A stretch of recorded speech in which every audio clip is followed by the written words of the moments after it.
అస్సలాము అలైకుం వరహ్మతుల్లాహి వబరకాతుహు. సోదరులారా, సోదరీమణులారా, మన జీవితంలో మనకెదురయ్యే అనేక సమస్యలకు, అనేక ఇబ్బందులకు ఒక మూల కారణం ఏమిటి అంటే నాలుక అనడంలో ఎలాంటి అనుమానం లేదు. అందుకే దైవ ప్రవక్త హజరత్ ముహమ్మద్ సల్లల్లాహు అలైహి వసల్లం ఇలా సెలవిచ్చారు. దాని సారాంశం ఏమిటి అంటే మౌనంగా ఉండేవారు మోక్షం పొందుతారు అన్నారు. మరొక హదీస్ సారాంశం ఏమొచ్చింది అంటే నాలుక కారణముగా అనేక మంది నరకంలో విసిరివేయబడతారు అన్నారు. మరొక హదీసు యొక్క సారాంశం ఏముంది అంటే ఈ నాలుక కారణంగా తీర్పు దినం రోజున అల్లా దగ్గర పట్టుబడతారు అన్నారు. అయితే సోదరులారా, సోదరీమణులారా, మనం 5 విషయాలు ఎవ్వరికీ చెప్పకూడదండి, ఎట్టి పరిస్థితుల్లో కూడా.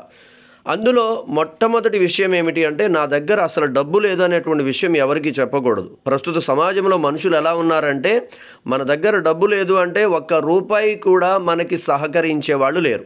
అంటే మనకేదో అవసరం వచ్చింది, ఏదో కొద్ది మొత్తమే, అంటే బాగా ఎక్కువ కూడా కాదు, అయినప్పటికీ కూడా మనం ఈ విషయం చెప్పేస్తే నా దగ్గర డబ్బులు లేవండి, వ్యాపారం పెద్దగా జరగడం లేదని చెప్పేస్తే ఒక రూపాయి మనకి అది చేయబదులుగా, అంటే వడ్డీ అప్పుగా కాకుండా చేయబదులుగా అప్పిచ్చే వాళ్ళు కూడా ఇవ్వడానికి వెనకాడతారు. ఇందులో అనుమానం లేదు.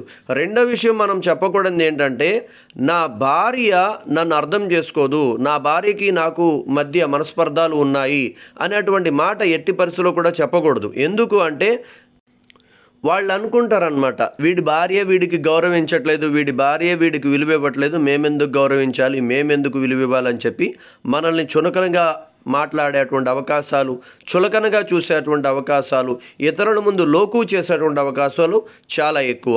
అలాగే మూడవది సోదరులారా, సోదరీమణులారా, మనకి కోపం వచ్చినప్పుడు గట్టిగా అరవడము, కేకలు వేయడము, విసిరేయడము, ఆ వస్తువుని పగలగొట్టడం, ఈ వస్తువుని పగలగొట్టడం లాంటివి చేయకూడదు. ఎందుకు చేయకూడదు అంటే ఎప్పుడైతే ఈ విధముగా మనిషి కోపపడతాడో ఆ కోపం కారణంగా ఒకటి వారిలో చులకనైపోతాడు. ఎలాగంటే వీడికి కోపం వస్తే మహా అయితే అది పగలు కొట్టేస్తాడు, ఇది పగలు కొట్టేస్తాడు, అంతే కదా అని చెప్పి. అలా కాకుండా మనం మౌనంతో సమాధానం చెప్పాలి, మౌనంతో సమాధానం చెప్పాలి. లేకపోతే ప్రజలు మనల్ని యాక్టర్ అని కూడా ఎటకారం చేస్తారు. అలాగే సోదరులారా, సోదరీమణులారా, 4వ విషయం ఏమిటంటే మన ఫ్యూచర్ ప్లాన్స్ ఎవరికి చెప్పకూడదు. అంటే నేను నెక్స్ట్ ఇది చేద్దాం అనుకుంటున్నాను, ఈ వ్యాపారం ఇలా పెడదాం అనుకుంటున్నాను, నా ఆలోచన ఇలా ఉంది అని చెప్పి ఎట్టి పరిస్థితుల్లో కూడా ఎవరికి చెప్పకూడదు.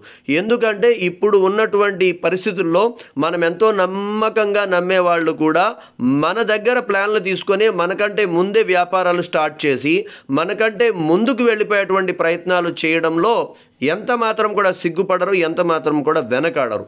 అందుకోసమే మనం ఈ 4వ విషయం, మన ఫ్యూచర్ ప్లాన్స్ ఎవరికి కూడా మనం ఎట్టి పరిస్థితుల్లో కూడా చెప్పకూడదు.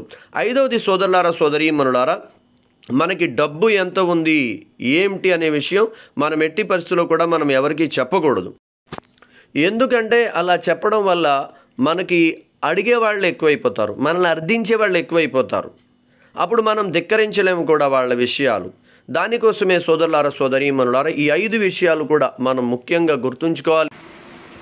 అల్లా తబారకు తాలా చెప్పేటువంటి అల్పుడైనటువంటి నాకు, వినేటువంటి మీకు కూడా ఆచరించే సద్బుద్ధి సౌభాగ్యాన్ని ప్రసాదించుగాక.